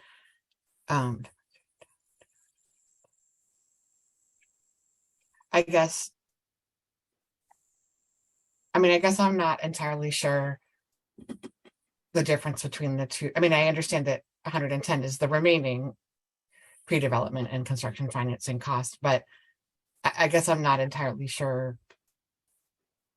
what those two bullets specifically entail. But I don't know how specific the CPC gets on wanting to know exactly. Well, they get very specific, and you try to set the table for them as best you can with the space constraints. Let me just take that, as a comment that's not clear. I'm looking at this now. I actually reread it myself just before the meeting. I think in bullet number 1 in particular, what's that all about? And the answer, just for you is, but it doesn't say it, is there are these matching programs the state has. So if the town puts up $1 million, then they'll match it 1-to-1 or 1.5-to-1, or even up to 2-to-1, depending on how much they like your project. So I think on that, it would be better, like if the state actually has matching requirements, then I think it would be better to say, to meet matching requirements specified by the state, or to meet local share requirements, or whatever they're called. They're known informally as skin in the game. Yeah. Okay, thanks. That's helpful. And then with the second bullet, I think I guess, and so like with the 890,000, like that in terms of those matching requirements, there's another piece of the budget that would show we're applying for this amount from the state, or these different amounts from the state, and this program has a 15% matching requirement, or that program has a 5% matching requirement. Is that, and then so this 890, not that you would be demonstrating it if there's space constraints, but in this application, but there is backup to show that that's where those numbers came from.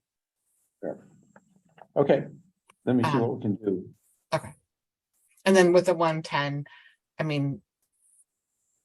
I don't know, like, is it enough just to say remaining costs, or in remaining aside from what? There's the matching, but then is that 110? Like in the other application, it was like, this is what we calculated our eligible costs, eligible CPA costs. So I guess I just would want to know what are the, where'd that number come from? That's great. Yeah. Okay. Anybody else have a comment or thought? Otherwise, let's go ahead and bring this to a vote. Okay, I'm going to make a motion that we approve these two funding applications for submission to the CPC for CPA funding for fiscal year 2024. Do I have a second? Second. Second from Penny. Was that Penny? Or yeah. And any further discussion? Hearing none, I will call the roll. Eleanor Evans. Eleanor Evans votes aye. and Ed Scheidler, Ed Scheidler votes aye. Penny Kirk, Penny votes- Kirk votes aye. and Janice Bennett. Janice Bennett votes aye. Reg Foster votes aye. Thank you very much. Wish us luck. Okay, Luck. I think that is it for agenda item F. So let's go ahead, to internal initiatives. Go back over here to you, Steve, here. Yeah, under number one, it's really a placeholder at this point, but work will start to ramp up at 42 Captain Robert Cook, the old after-school program apartment, really quickly. I think, especially now that we're down to 3 vacants, it's going to be one of our priorities. Roofing at Cook's Bridge. Gary's done some work and has an estimate from not an estimate, a proposal from an architect. Unfortunately, I didn't put it in your packet tonight, so I'm going to take a swing at it. There's an architect, Andrew Ferrantionos. And this would be to design the roofing job at Cook's Bridge, Robert Cook Drive, and this is budgeted in our capital fund program under HUD. It's his estimate is his proposals for $34,534, but again, I didn't include the paperwork in your packet, so I don't want to. I would offer that I could put it in the packet for a special meeting that we are proposing for December 1st, so that you'll get to look at that. But we do need to get this moving. That money has a expiration date, obligation expiration of February 22nd, I believe. Yeah. February 22nd. And how much is in that fund for the roofing? Roofing is 285,000. And what was the 34,000, whatever? That was per unit or? No, that's to spec out the job. And then we go Oh, out to bid for the actual work. Okay, So now you have- would this project come in phases like other things have happened in phases? And phase 1 happens and phase 2 is phased out into outer space. It would depend on the pricing. I think, I would hope to get that would do the whole job. But again, with construction prices right now, I can't promise that, but it would take a big bite out of it. That's for sure. Hmm. So I don't want to, to. I don't want to bother you about phases, Steve, but we had supposedly a phase 2 for kitchens and a phase 2 for siding. And neither of those phases were ever produced for the residents. So, you know, when you want to put out a phase for the roofing, I mean, it's. I don't want to put out a phase for roofing. I think it was budgeted at a very reasonable amount at the time. It's just that the pricing in the last, 12 months, I can't promise that will be there. Gary, if you have anything you can offer. So we don't want to do anything in phases, but we have 2 buildings that are actively leaking. So we need to go forward with this process. The estimate cost on this, we're hoping to get 4 to 5 buildings done. We are going to bid it out as the whole project, bid it out for like 4 or 5 buildings with alternates of building 6 in the office or building 5 and 6 in the office, depending on how the cost of the fees come back. Like Steve said, it's since COVID, prices, no pun intended, are through the roof. So it's out of our control. I mean, that, like I said, that money is budgeted. We'd rather do it in one big swoop, but if it comes close, me and Steve have talked about maybe we could move some money if we're close enough to get all of them done at the same time. We have the flexibility to take money from a different year if it's close and get the whole site done in one big swoop. Sounds good. But these fees are for schematic design, construction documents, bidding costs. But the only reason we want to get this done sooner is we want to try to get it up to bid before the end of the year so that we can have it under contract before our February due date. If we're not, then we lose the money. So that's kind of, we're going to move a little faster here. With the holidays coming up and Christmas time, we lose days and stuff. So he has to draw the whole plan. And we're gonna draw it out. So if we don't get everything done, we will have the drawings. Hopefully we can get the additional funds to do the rest of the build, so we won't have to draw it again. To have him draw half the property, we won't save that much money, so it's better off that he designs the whole property in one big shot. And we bid it out that way.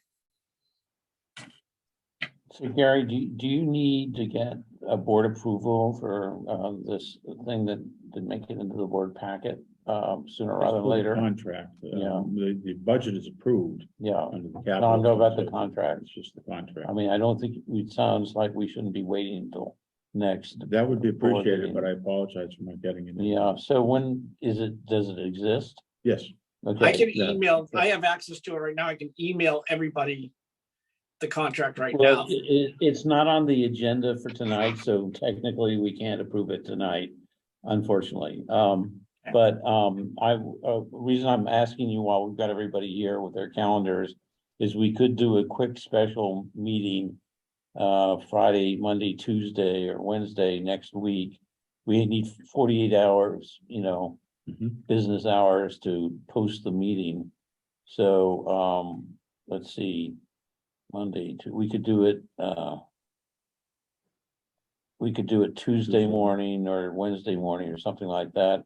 If the board is willing to do a 5-minute, 10-minute special meeting Tuesday or Wednesday next week. I'm good. Right, let's go. In times past, when the sort of things come up, we can, there's usually 2 times that kind of work for everybody, like first thing in the morning before, or, in the early evening. So we're looking at the 22nd or 23rd. Eleanor, I Earlier. hate to be putting you on the spot here, but you're the one with the most challenging work commute schedule and everything here. Yeah.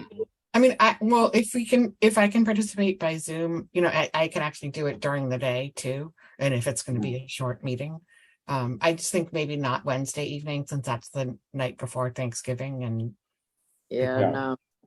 So we better shoot for Tuesday. Good point. Tuesday morning's good. So how does Tuesday morning at 9 a.m. look to everybody for 15 minutes? I guess, sorry, actually, can we say 9:30? We can say 9:30. That's why it was, Aye. That works for everybody? Okay, Steve, so why don't we get that posted? Gary, you can get that emailed or, out to all of us. And we'll get that taken care of. Thank you. All right. Well, I gotta say, we gotta get working on those roofs, before any more moss grows on them here, and definitely don't want to lose that money in February for sure. No question about it. So. Thank you. The next item is the paving project, which is still, will be designed. We're still working with architect to try to determine what that will. It says it's still out for procurement. How long does procurement take? It's been like since last summer.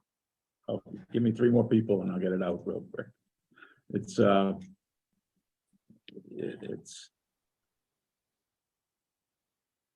design will be out hopefully soon. This will be a springtime job. Obviously, you don't want to be paving it this time of year for such a big job. So we'll keep you in mind. That's why I keep it on the agenda, so we keep it in front of the board.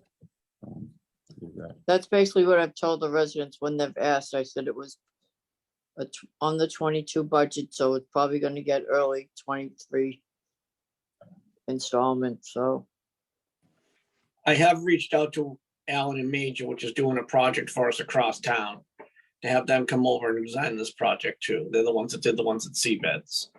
So as soon as they can get out here, we'll get a similar contract from them as we got from this Andrew Fennertino. And as soon as they can come out and look at it, they'll give us a price on their cost. I can put together a packet like I have here now, and we can put it on hopefully the next board meeting of their cost to do the design and schematics of the pavement project.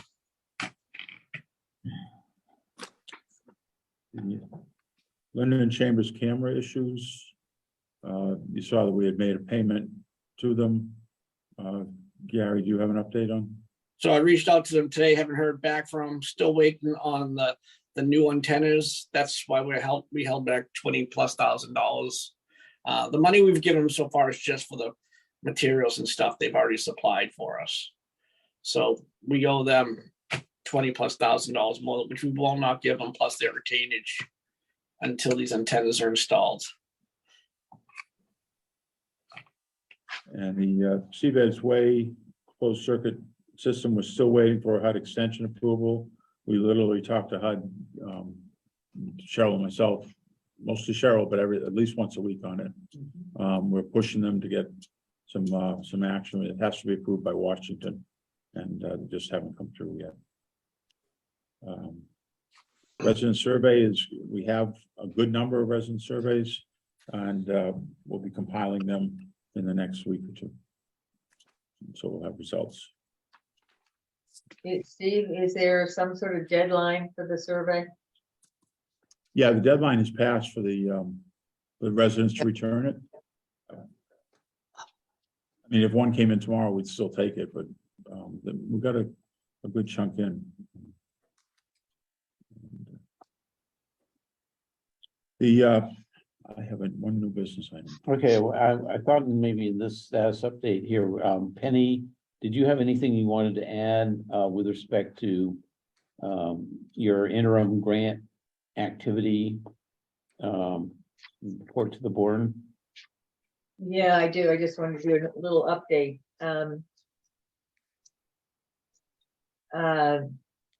I've written an additional local grant and made a request for a children's concert event, a story time. It's called, a woman who teaches children how to write a book and publish it, and then a pottery person who's going to be teaching the children and helping them make an actual pot and glaze it and all of that. So that's a separate local cultural council grant that I have already submitted. There's money left over from the last one, and that is going to pay for a donation to the Needham High School singing group and string. We don't have the actual details yet, but the head of the music department is going to meet with me at Chambers some afternoon soon so he can get an idea of how many groups he could field for us, and that would be a separate event. And then I'm writing this large grant there where you're required to spend at least $2,500. So I'm doing a theme of a music around the world, and I have 1, 2, 3 different groups. In February, we're going to have a Harvard group, a cappella group. There are 12 in the group, 5 from 5 different countries and 7 from 7 different states. And we're going to have maps up so that they can point out to everybody where they're all from, and all the residents will point out where they are from. In April, we're going to do an Irish band, the Boston Rovers. And in May, we're going to have a mariachi band celebrating Cinco de Mayo. It's going to be on May 7th, which is a Sunday. So with that, plus the refreshments that we're allowed to factor in, I'm going to be asking for about $3,200. And that is due in December, but I'm going to finish it before the beginning of December. And the reason I want to do this updating is that in the past, Cheryl and everybody in the office has been absolutely wonderful about doing the advertising necessary. But this Massachusetts grant requires it be open to the general public. So what we'll have to do is access the Needham channel, have flyers made up, and have articles in the newsletter. Plus, we'll need some sort of decorations for these different themes. The February theme, of course, is going to be Valentine's Day. So I'm really going to need the backup from the office, and they've been wonderful in the past, so I'm counting on them. In order to accommodate the fact that the general public will be invited, we have to say that there will be a limit of the number of people who can attend, and people will have to let us know. So hopefully the residents will let us know right away. And I'm focusing on the residents, but if we get people from the town as well, that will add to it, I think. So that's the summary at the moment. Any comments from anybody, questions? I noticed that like hour is getting late here, so I'm not encouraging them if they're not there. I'll comment on Bravo Penny. She's so Right. good with the arts and the culturals for all of us. Super. Okay, Steve, you had a new business item and I have another couple items here. One new business item, this is, every year we have to update our, utility allowance for our section 8, and our public housing, but particularly for section 8. And we just got it today, the survey. In the past, we've used a private company to the tune of about $750 to $800. This year, we were able to partner with the Norwood Housing Authority. We'll pay them less than that, and they've given us a very comprehensive listing of towns. And what it does is sets the utility allowance for gas, oil, and electric, and by the type of building and by the number of bedrooms. So like a single family detached, a 2 or 3 family duplex, a row townhouse, high rise. And these are the changes don't come out till November, like in the gas pricing, what's going to happen and stuff. So there is quite a difference in over the last year, but we do need to vote to adopt this so that our section 8 department, Nate is on the line, can then plug those numbers in as they set rents for people's rents for January. We don't have that information? No, we just got it today. This is Oh, just got it today, and we'll So find out I'm after going to that. suggest procedurally, again, this is, a new agenda item that wasn't posted for this meeting, and that maybe we add this to the special meeting next Tuesday. So, because you could clearly see that this is a item that could be of great interest to other tenants or the members of the public here, I guess is all I can say. Maybe section 8, our section 8 folks that we rarely hear from here, but does it affect the families? The federal family program? I think this is. Yes, it does. Yeah. Okay. Okay, so we have 2 agenda item meeting Okay. for next Wednesday at 9:30. Is that it? That's it. So I have 2 items here. One I forgot to do when I was on the PRI updates. We've been meeting we meeting Cheryl and Steve and myself and the Cambridge team sort of taking the input that we had on the 2 repositioning options that we were considering at the October, 3rd meeting and so forth, the pros and cons, and they've been doing some more analysis. And we are now at the point where the board needs to choose which one of those 2 strategies, I guess is what we wound up calling them, that we go forward with. And I'm not going to get into what those 2 are tonight, because first, they're not on the agenda, and second, it's not a quick thing here. Based on which way we choose, then our Cambridge Housing Authority team can actually start writing the repositioning applications that will move our programs over to the Section 8 subsidy, which is going to generate several $1 million more per year of money and fund the seabeds and Cook redevelopment, not redevelopment, but preservation modernization for starters. So, so we are looking for a date and time when we can do that. And so we put our schedule together on Wednesday and came up with Thursday, the 1st of December, at our regular time of 7:30 or 7:15 if we want to start a few minutes early, but maybe 7:30. And we told Natalie and Margaret we would bring this forward to the board meeting tonight to see if you folks can accommodate that in your schedules. This meeting, I would anticipate, would be about an hour to 90 minutes long. There'll be materials that go out in advance that you've already seen.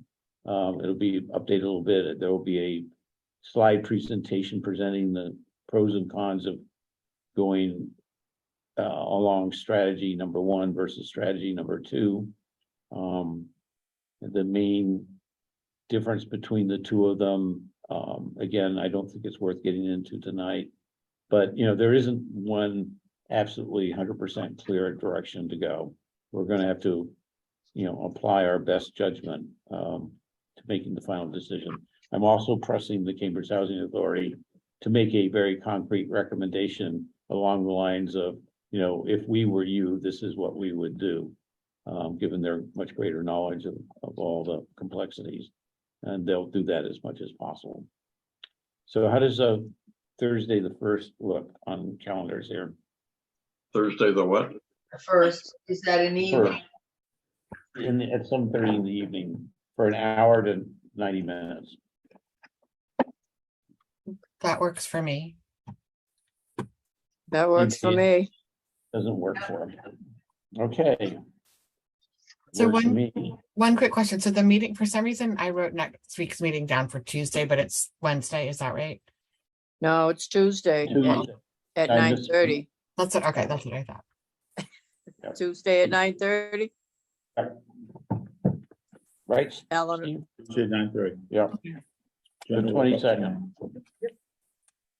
Okay, the last, and the next last piece of business, you'll see the dates for the December meeting. Our regular meeting would be the 3rd Thursday, which is the 15th.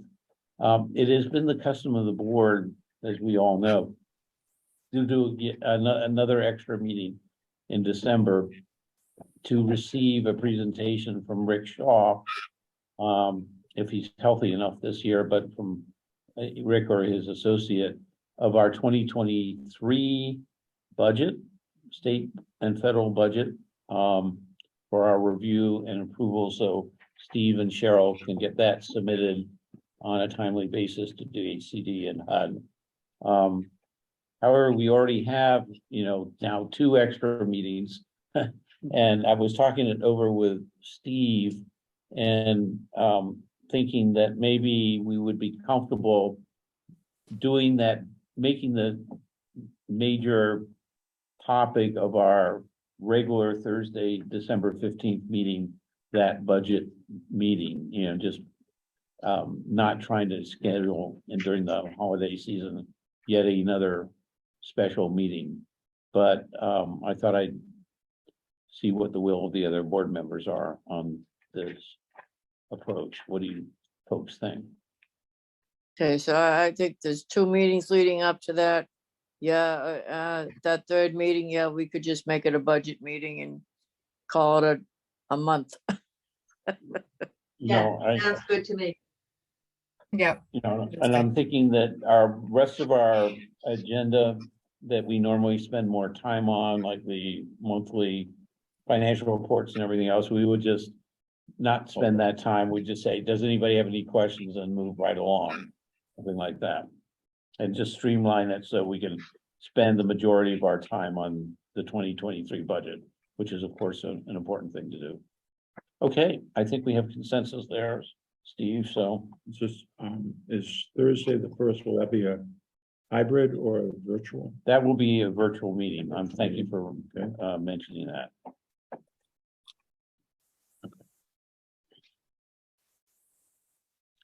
Okay, I think we're at the end of the agenda. Do I hear a motion to adjourn? So I suppose. I'll take Ed on that one. Second, And second from Janice. Hearing no further discussion. For the last time, we'll call the roll for the evening. Eleanor Evans, Eleanor Evans votes aye. Ed Scheidler, Ed Scheidler votes aye. Any further side? Dennis Bennett, both sides. and Rich Foster votes aye. Thank you, everybody. Great meeting. Appreciate your time and all the effort you put into everything, and have a nice evening and. Happy we'll see you- Thanksgiving. Thank Well, you. not yet. We'll see you next Tuesday. That's right. Oh, yeah. But that too. Thank Well, you. happy everybody. Thanksgiving anyway. Bye.